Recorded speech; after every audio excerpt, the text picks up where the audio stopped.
Hey, everybody, and welcome back to the last episode of the Scream series that we're doing for Mainstream Monday. I'm your host, Jonathan Moody, and we've got my co-host here, John Ward. How are you doing, John? I'm good, I'm back again. Yes, and we're going to do our last episode, which is going to be our rankings of 1 through Scream 2022, or aka Scream 5. I guess you've got your ranking figured out, right? You've got which ones you Yep, want. I got them right here. Okay. So the last Scream, what would you say is the last one? So we're going from worst to best. Yeah, we're gonna go worst to best. All right, worst, Scream 5. I knew it. We talked about this before. I knew this was, like always your thought. Scream 3, baby. Scream 3. Scream 3 is my least favorite. And as I'm sure people would agree with you and not with me. Actually, I have a lot of friends. Like probably Dustin would disagree with you. Our buddy Dustin Hubbard would disagree with you. Oh, yeah, he didn't like it. My producer, Samantha, Marie, her husband, Derek, all of them all hate, Scream 5, I think. Like they just were not fans of it. So understandable. However, I really enjoy it. I don't know. Maybe it's just me or whatever. So what's number 4 for you? Well, now let me just say with part 5, because we said that we were going to give like a reason why. Is my thing is we should just make it short. But it's my reason for not liking part 5 is mostly the Billy Loomis stuff. If that was removed, I could probably deal with any continuity errors, anything like that, any timeline problems, whatever it is, because every Scream has its issues. But I cannot handle the Billy Loomis stuff. To me, that is just no. That's what makes it my least favorite. Now, when I buy it on Blu-ray, I'm going to rewatch it, and who knows, I might like it a little bit better. That's how I seem to work. Yeah, well, at least you're going to buy it, and that's cool. You're at least supporting it, even if you're not a fan of it. I did not support Scream 3, and I actually want to buy it because after rewatching it, I still enjoyed it. We've talked about it. I was shocked. I really liked it. Thought it had funny lines. The things I did not like about it were, at the end, the ending of the movie, and the fact that what's his name, Roman was the killer, and that he had orchestrated the whole shit to begin with Billy, and he was the whole thing. I was like, you're gonna just create a character in the third one that just didn't make any sense to me. And I agree mostly with that. I don't mind Roman being the killer and there just being one killer. I don't mind him being the stepbrother and all that stuff. I agree. I don't like that he just had to give Billy and Stu a push.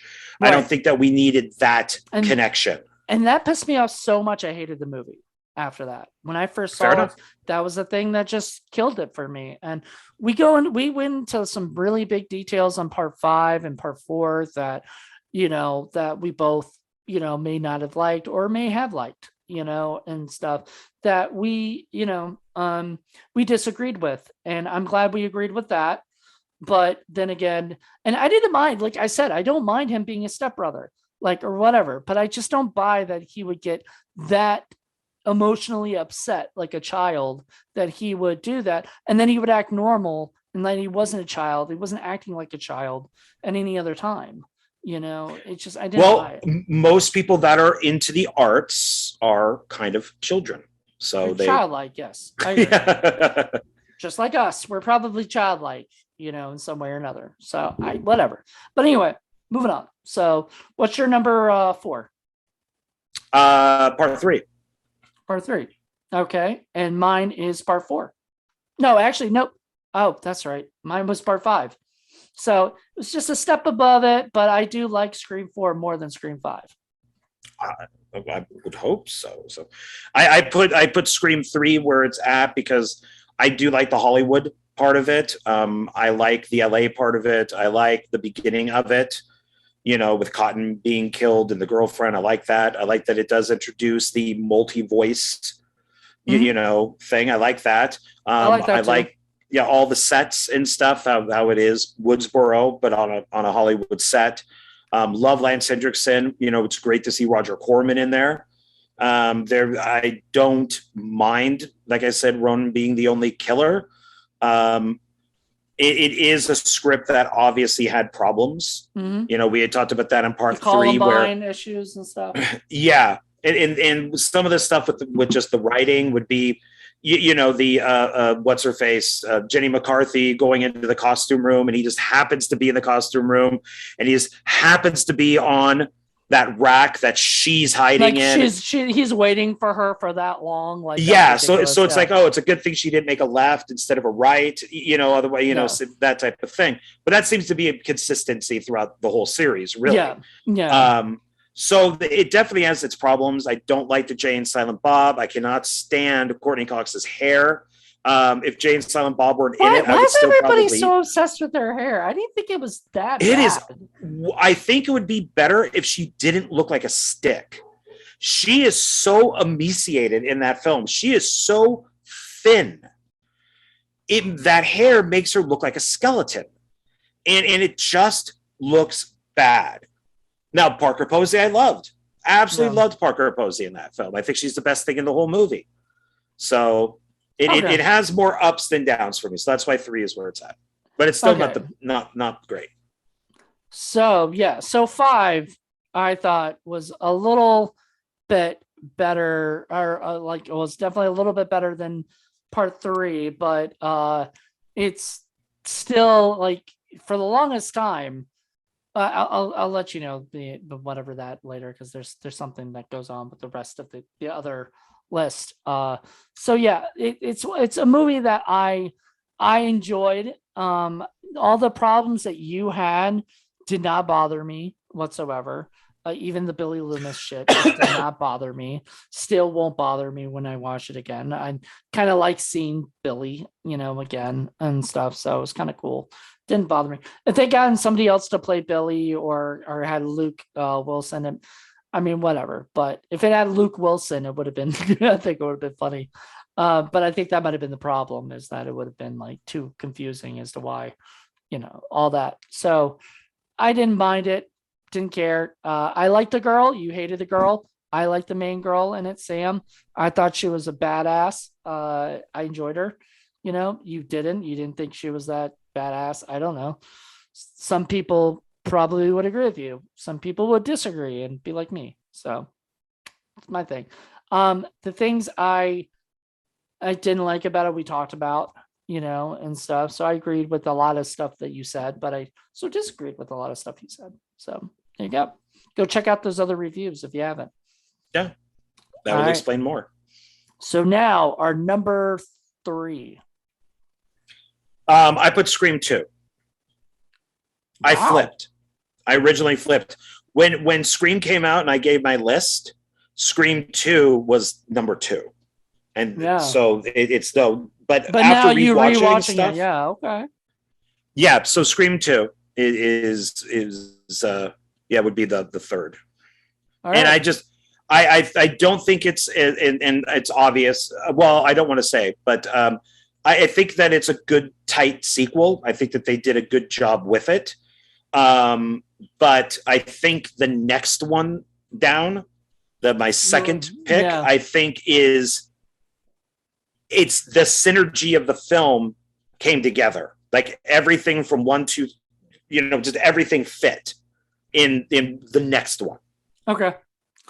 I'm going to say Scream 4, you know, is my third favorite one. And we've talked about this. There were problems I had with the movie, but overall, I thought it was way more enjoyable. I love Kevin Williamson, so I love that he came back, you know, because he was vacant for part 3. And I think maybe if he had written part 3, he wouldn't have put, well, I don't know if it was based on his story, so he might have made Roman, but I feel like he would have made it work better, you know, in that sense. And so I really I liked it. You probably wouldn't have had some of the jokes that Scream 3 had, you know, and Scream 4 had some good jokes and some good characters. I had a I've had issues with the ending, and I think a lot of my problems happen with that. So anyway, I say that Scream 4 is still, because it's always been, the third in my viewing. I think but we'll get into your second in a second. So can't wait. But those are my feelings on Scream 4. So your number 2. What would be Scream 4? Oh, I'm glad you didn't say Scream 1. It was very possible, because even though I think Scream is really good, I just when we talk about our number 1, I'll get more into that. But I think just part 4 is that plateau that they hit, and I don't think that you're going to get much better than part 4. Everything just worked for me. It just worked. And it made sense. And it's almost like they looked at everything with 1, 2, and 3, figured out its problems, and fixed it for part 4. Okay, so I'm gonna say in number 2, obviously, is my number 2. So yeah, I disagree with that, but it's okay because we've had this discussion already. So people can tune in for Scream 4 if they want to hear our discussion on why we disagreed with part 4. But Scream 2 is just, to me, is so much fun. I love Timothy Oliphant. I love Laurie Metcalf. I love that you don't know it's Stu or Billy's mother until the end or whatever.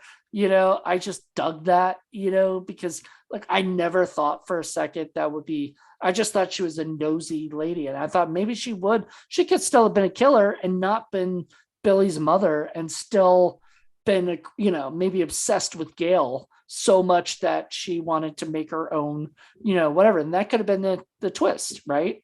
So it would have still worked. But I love that it was Billy's mother, because that also tied into the first one and made all that work.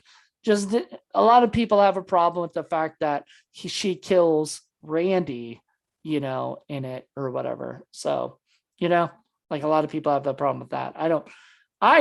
I think she could have killed Randy, especially if she was angry at him for, disparaging her son, on the phone or whatever. She got a little knife happy, I believe that a mother could do that. A mother that is so mad. I mean, you've heard of stories that I don't know if they're true or not, but like a mom will lift a car up over their kid, or No. that a mother will go out and kill somebody to protect their child. Right. I mean, there's in Texas, there was that mother where the daughter wanted to be a cheerleader, and the mother went out and killed the people to get her onto the cheerleading squad. I heard about that. Yeah, so moms can be crazy. Moms can be crazy. So I could see her doing that. Yeah. Unlike other people, like in part 5, who killed Dewey, where I don't believe that would happen.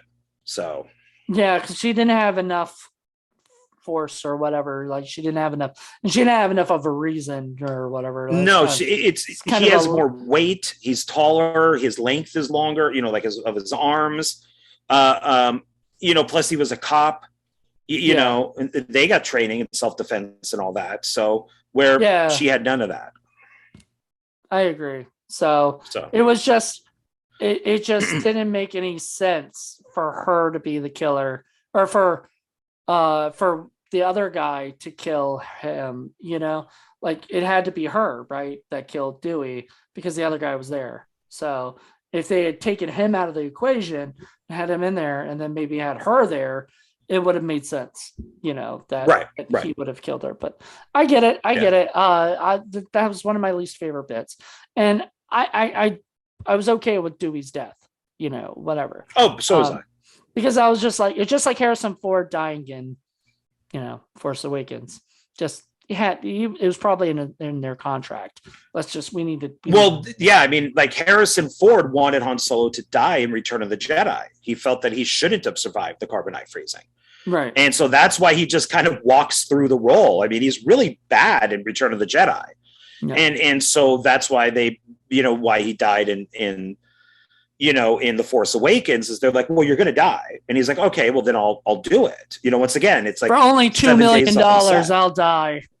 Well, yeah, exactly. And that's probably what they said with David Arquette. It's just like, well, you're not going to be on the set for 30 days. You'll be on the set for 8 days or 10 days, and you're going to die, and we're going to give you a good chunk of change. And he's like, all right, sold. I'm not coming back for more because I don't want to see my ex-wife. All right, let's go. Unless he comes back like Obi-Wan, or maybe like Courtney Cox, maybe Gail could see him in like mirrors, or like Billy. That's what I'm getting at. See him in mirrors and stuff like that. All right. Anyway, so okay, we both have the same first one then. Yep, Scream 1, and I would say that my reason for putting it there is not because it's a great movie. My reason for putting it there is because it pretty much changed everything. And I almost when I rewatched all these for these reviews, I think I started with 3, then I went to 4, then I went to 2, and I just really didn't want to watch part 1, even though I do love it. But it changed. Horror was dead. We got such garbage. And once Scream came out, which should have ended everything, it started all back up again. And it just changed everything. And the script is almost perfect. And go ahead. Williamson just had it. He just knew what he was doing. Yeah. And what is it? Yeah. And Wes Craven, from what I remember hearing, he didn't want to do it originally. Like, he didn't want to do horror. He was done. He wanted to move on and do other shit, because he only got into horror because it was an easy way to make fucking money at that time, or whatever. And he had a story to tell with The Last House on the Left. After that, he became the horror guy, and he realized, I'm fucking good at this. I'm going to keep doing it. And then Vampire in Brooklyn, he tried something different and it didn't work. So he wanted to quit because he just was done with it. And I just watched a retrospective on it's not all, I think he left one out, but all the Hills Have Eyes films. And the one they do leave out is Mind Ripper, which I think is a mistake, which is technically Hills Have Eyes 3, which is made by Craven's son. And but they do talk a lot about what brought Craven to make The Hills Have Eyes. So they do talk a lot about The Last House on the Left, and then they talk about how he was, like you were saying, he didn't want to make horror movies, but he had a wife and a kid, and he was flat broke. And a guy approached him because of Last House on the Left and said, I will give you X amount of money if you make The Hills Have Eyes. And the producer of that rejected some of his ideas because he wanted cannibals in the desert. Right. And so that's what Craven had to do, which then started to solidify him as that horror director, because as we know, he was an English teacher. And this is kind of when I go back into smart writing and stuff, is Craven is incredibly smart. He's a very smart man. And a lot of people think that people who make horror films are stupid, and they're not. Kevin Williamson had an idea that, yes, it wasn't totally original, because we've had stuff like, Unmasked Part 25. There's Something in the Woods. So, there's nothing out there. There's nothing out there. That's what I'm thinking of. There's nothing out there. And so this type of idea has already been done, but he perfected it with that script. No matter how much they changed it, he perfected it and changed. And that's why Scream for me is number 1.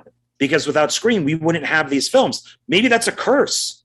That's a little bit of a curse, because it's a little bit of a curse, because later there were so many, ripoffs, and stuff. But once again, I like the ripoffs. Even Kevin. Some of them are good. Kevin Williamson ripped himself off when he did I Know What You Did Last Summer, which I kind of enjoy. I enjoy that movie. It's one of those movies where I like all 3. Yeah, it's a ripoff if it's Scream. It knows he's just doing another Scream, but just as a different title, and it created a franchise. which I would love to see if they do ever do a remake or reboot, requel, whatever.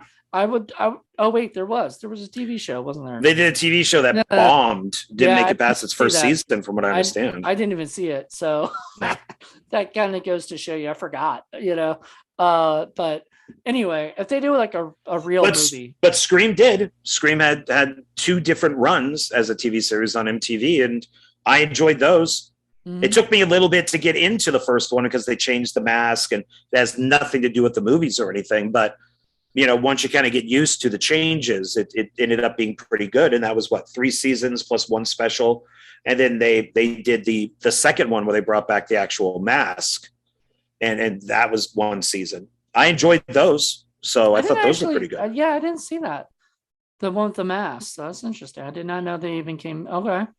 It's known as, and I don't like putting it this way, but this is how it was, of how they called it, is the Black Scream, because it's more urban. So it's more Black characters, and like there's the occasional white friend, but it's mostly like an urban high school with urban kids but I liked it. I mean, I actually kind of liked that twist in it, that, where the first one was primarily white kids, and then they had I think one of the girls was a lesbian, and so they tried different stuff, and then they kind of even twisted it a little bit more for. I really hated that 4. it wasn't set in Woodsboro. It didn't have anything to do with Scream. It just didn't feel like that bothered. Yeah, it just didn't feel like Scream. But I almost don't even count it as anything, because like if had they just called it something different, people would have just said, oh, this is like a ripoff of Scream, and so them calling it Scream was because of the phone calls and stuff, and there's a killer in high school killing people. That's the only way it's connected to Scream, and it's sort of like, I don't like. I mean, I guess it did well enough it had 3 seasons and a Halloween special, and then they brought it back. It took me a little bit. I turned off the pilot 3 times. And if I said, no, I'm going to sit through this. I'm going to sit through this, and I'm going to see if I like it. So I watched maybe the first 3 episodes, and I'm like, okay, I'm kind of into this. I'm kind of digging this. And I watched it all the way up to the end, and then was pissed because they ended it on a cliffhanger. I do like that if they do slasher TV series more. There was one show, I forgot what it was called. I think it was on like Freeform or something. There was a show that was set during summer. I think it even had summer in the title, like Black Summer or something like that. Black Summer. Well, that's a zombie film or zombie series. What was the one that had that was set in like I think it was, I don't know if it was a camp or something. I mean, there's American Horror Story. I know, 1984. American Horror Story did that, but I don't like that. With my love Emma Roberts in it. So. Oh, was she? Was she in that one? Yeah, she's in a few of them. I haven't watched them all, but she's in a few of them.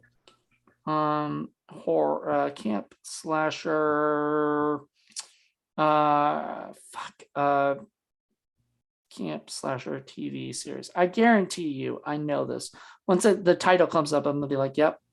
There was one that didn't work. Yeah, it was called Dead of Summer.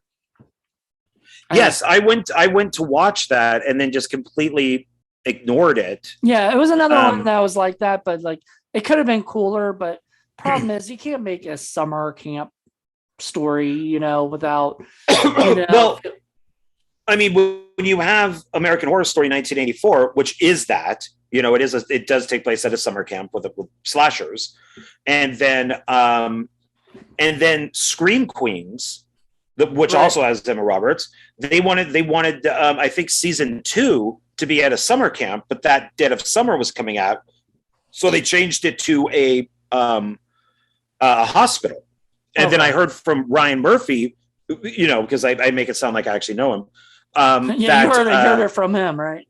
Yeah, I heard from the Ryan. He just called you up. He called you up. Murph gave me a call, and I guess they're trying to make like a season 3. So I wonder if they're now going to do the summer camp thing. I kind of hope they don't, because I don't mind Scream Queens at all. Like I liked it. I love season 1. Absolutely, season was great. Season 1. season 2 was not that great. And No, I lost it's interest. it went too campy. That's the problem. Is the first season of Scream Campy. Queens was straight. It was played straight, which made it hilarious. Right. But part 2 went more for comic booky camp, which didn't work if you enjoyed the first season. I still liked it, but it was, yeah. So I guess that's why there wasn't a part 3. But now Ryan Murphy is such a big thing on, I think it's Netflix with all of his shows, that he wants to do a season 3. Well, if he can, I'll take that back and say, like, do it if you want to. If there's people for it like you that want to go check it out, why not?